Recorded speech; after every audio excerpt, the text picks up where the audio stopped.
भागदौड़ भरे इस संसार में यदि कोई चीज शीतलता प्रदान करती है तो वो है महात्मा बुद्ध की कहानियां। इससे पहले कि आप इस कहानी में खो जाएं, इस चैनल को सब्सक्राइब जरूर कर लें। तो चलिए कहानी शुरू करते हैं। एक समय की बात है, एक बेघर भिखारी था और वो खाना इकट्ठा करके खाया करता था, लेकिन रोज उसका खाना चोरी हो जाता था।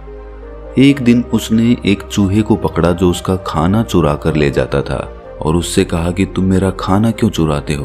मैं तो खुद एक भिखारी हूँ।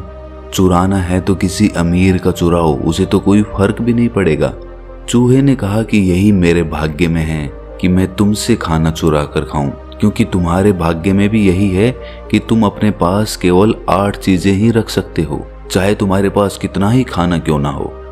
ये सुनकर बेघर भिखारी को सदमा लग गया और उसका दिल भी टूट गया कि भला कौन सी ऐसी किस्मत के साथ जीना चाहेगा। उसने तय किया कि वो अपनी समस्या का समाधान बुद्ध से पूछेगा और वो यात्रा पर निकल जाता है। पूरे दिन यात्रा करने के बाद उसे शाम को एक धनी परिवार का घर मिलता है। वो सोचता है कि क्यों ना आज रात यहीं पर गुजार लूं, सुबह होते ही बुद्ध के पास जाने के लिए निकल जाऊंगा। वो जाकर गेट खटखटाता है। वो उनसे कहता है कि मैं एक यात्री हूँ, क्या यहाँ आज रात रुक सकता हूँ? मालिक उसे भीतर बुला लेता है और दोनों भोजन करने बैठ जाते हैं।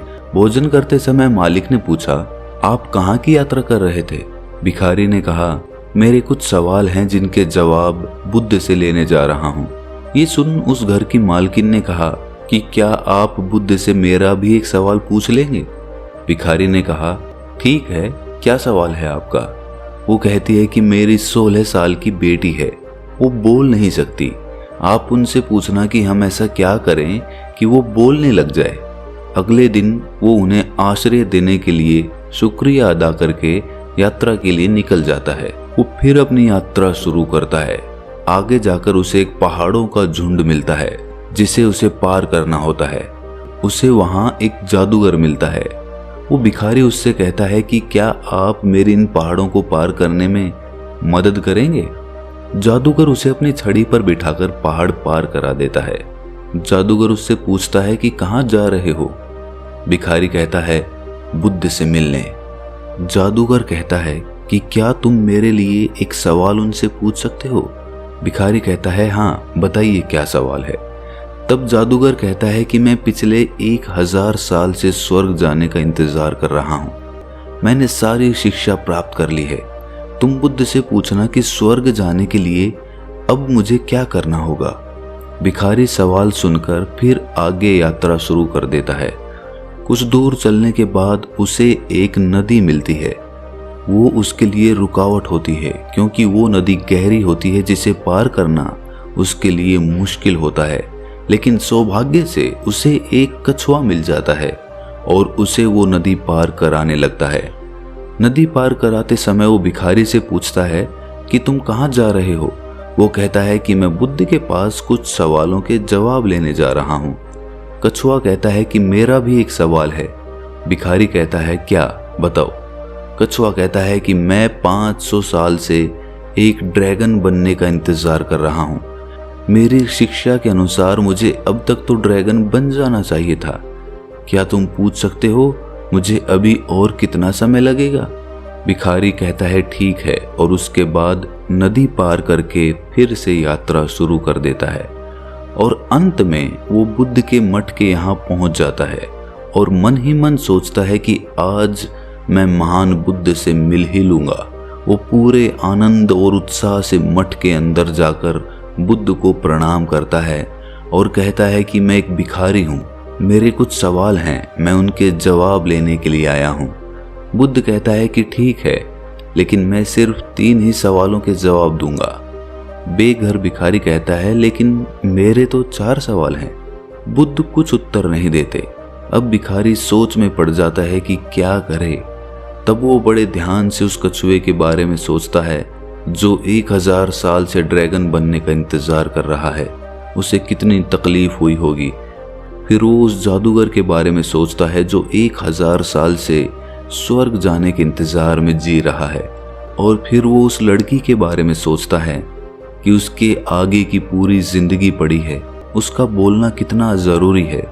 बिना बोले कैसे वो अपनी जिंदगी जिएगी। और फिर वो खुद को देखता है और सोचता है कि मैं तो एक भिखारी हूँ, मैं तो वापस जाकर भीख मांग सकता हूँ, मेरा क्या है, मेरा तो कुछ भी नहीं बदलेगा।